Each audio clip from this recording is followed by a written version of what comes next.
Apa makna pertemuan dua Menteri PKB dengan Presiden Jokowi di tengah wacana hak angket kecurangan pemilu yang bergulir di DPR? Kita akan bahas bersama dengan Direktur Eksekutif Parameter Politik Indonesia Adi Praitno dan anggota Komisi 6 DPR fraksi PKB Lulu Nurhamidah. Selamat petang Mas Adi, Bu Lulu. Ya, selamat petang. Assalamualaikum semuanya. Salam sehat. Waalaikumsalam. Saya ingin ke Mas Adi. Mas Adi, apa yang Anda baca dari pertemuan dua Menteri asal PKB dengan Presiden Jokowi di tengah isu pengguliran hak angket ini, Mas Adi? Ya, kalau kita yang melihat dari jauh sepertinya ini bagian dari islah politik dalam tanda kutip ya antara Jokowi dan PKB. Karena memang harus diakui setelah Muhaimin Iskandar itu berpasangan dengan Anies Baswedan secara tidak langsung ini kan menyatakan berbeda sikap politiknya dengan Jokowi di Pilpres 2024 yang tentu saja mendukung Prabowo dan Gibran. Jadi setelah Pilpres usai, segala sesuatu sudah diputuskan, tinggal menunggu bagaimana rekapitulasi suara yang akan diumumkan oleh KPU, katanya besok akan diumumkan. Saya kira PKB dan Jokowi akan membangun kembali hubungan politiknya ya. Yang kedua tentu ini tidak bisa dilepaskan dalam konteks bagaimana pembicaraan tentang hak angket. Karena kalau mau jujur sebenarnya PKB ini merupakan partai politik yang saya kira paling lantang untuk menyuarakan betapa pentingnya hak angket disampaikan di DPR sebagai upaya untuk mencari dan menginvestigasi soal dugaan-dugaan kecurangan yang terjadi sepanjang pemilu di 2024. Kalau tidak salah, Mbak Lulu ini adalah salah satu menurut saya anggota dewan yang sangat lantang teriakannya saat itu di sidang paripurna yang berharap betul supaya hak angket itu bukan hanya digulirkan tapi mendapatkan dukungan politik ya yang cukup kuat di parlemen. Jadi dalam konteks itulah sepertinya publik mengait-ngaitkan bahwa pertemuan ini bukan hanya sebatas pertemuan biasa, bukan hanya sebatas pertemuan kawan lama, tapi ada sesuatu yang tentu saja di belakang panggung yang dibicarakan tentang terkait dengan situasi politik terakhir dan terkini. Salah satunya hak angket. Bu Lulu, tadi Anda disebut paling lantang dalam menyuarakan hak angket. Tapi kenapa kok sampai dua Menteri PKB ini harus menyampaikan capaian PKB kepada Presiden? Apa urgensinya? Apa betul ada upaya untuk meredam hak angket di DPR nih? Ada lobby-lobby di sana? Iya, yang pertama yang paling tepat untuk bisa menjawab itu adalah dua menteri yang tadi dipanggil oleh Presiden ya. Dan saya kira ketika kita punya kader terbaik dan kemudian diminta oleh Presiden pada waktu itu untuk menjadi menteri, ya udah sepenuhnya kemudian itu berada di bawah tanggung jawab Presiden. Jadi semua kerja-kerjanya itu juga bisa dinilai sekaligus apa yang menurut Presiden itu harus dilaporkan kepada beliau berdua. Jadi ini nothing to do dengan apa yang kami kerjakan. Di sisi lain adalah kerja-kerja di parlemen. Jadi saya kira itu jelas ya posisinya saya bukan bagian dari menteri yang dipanggil oleh Pak Jokowi dan saya adalah anggota DPR yang memiliki hak konstitusional dan ada begitu banyak aspirasi dan Tapi bahkan apakah di DPP tidak tahu soal rencana lapor ini, lapor capaian suara PKB loh, Bu Lulu? Ya, saya kira itu hal yang normal aja. Presiden bisa manggil kapan aja menterinya ya. Ada alasan atau tidak ada alasan itu kan hal yang biasa. Ada rakor, ada ratas dan lain sebagainya. Saya kira itu hal yang lumrah dan kita juga nggak mau masuk di arena itu gitu.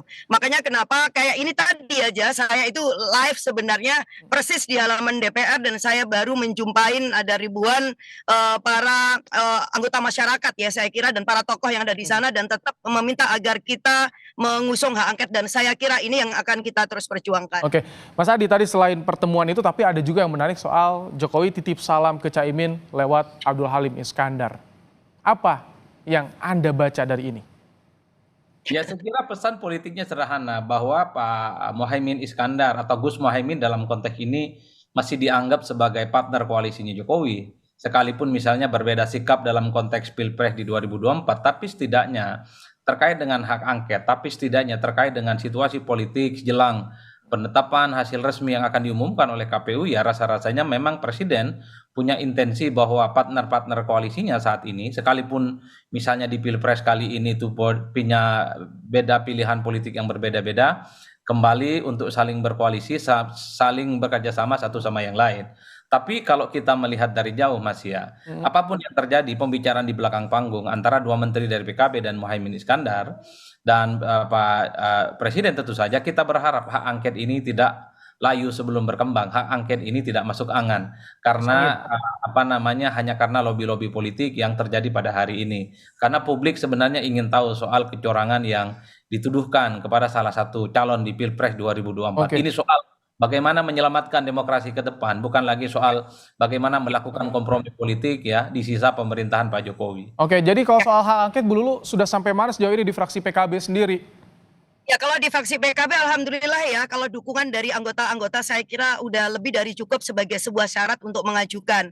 Karena apa ya? Karena tidak mungkin bisa sendirian sehingga kita harus mengajukan hak angket itu paling tidak ya 2 fraksi itu minimal. Tetapi seperti yang kita ketahui, kita ini kan tidak sedang melakukan hal yang genit dan tidak juga mencari kegenitan melalui hak angket. Oleh karena itu, karena ini penting untuk menyelamatkan masa depan demokrasi Indonesia, maka kita ingin hak angket ini berhasil.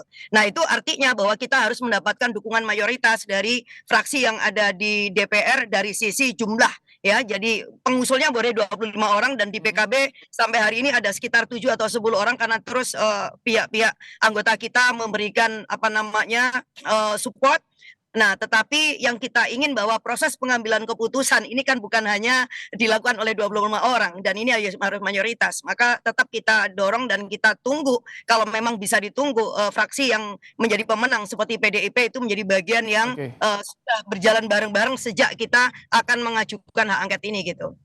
Mas Adi, Anda masih optimistis soal hak angket ini karena kan sebelumnya Surya Paloh bertemu dengan Jokowi. Kali ini Caimin dititipin salam oleh Jokowi. Ini optimistis akan tetap bisa bergulir menurut Anda, Mas Adi?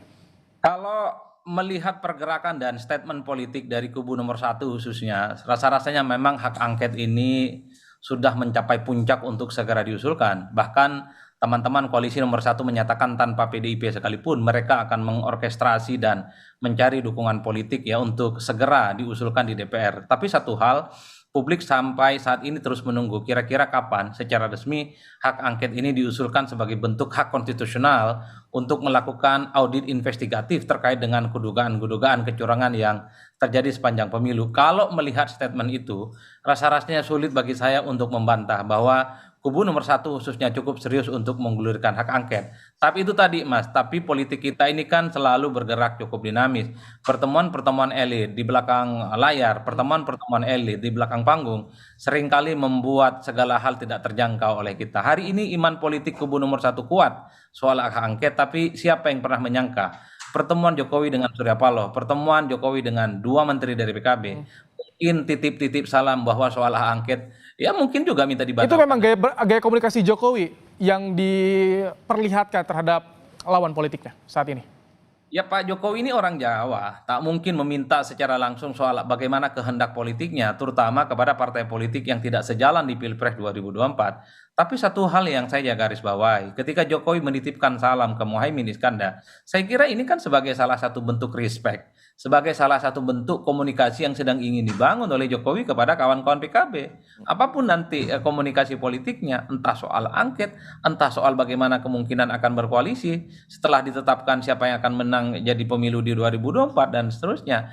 Pak Jokowi ada kemungkinan memang bahwa segala sesuatu kalau bisa itu diselesaikan dengan cara musyawarah dan mufakat sebelum ada kejadian-kejadian resmi yang melalui hak konstitusional seperti hak angket ini. Jadi kalau mau disimplifikasi sebenarnya sangat mungkin bahwa pertemuan ini 2 menteri dari PKB dan Pak Jokowi mungkin pesannya satu, bahwa angket itu ya jangan sampai itu bisa digulirkan di DPR karena ini akan menjadi efek bola salju yang saya kira akan merembet kemana-mana isu politiknya ke depan. Dari DPR Anda merasa seperti itu, Mbak Lulu?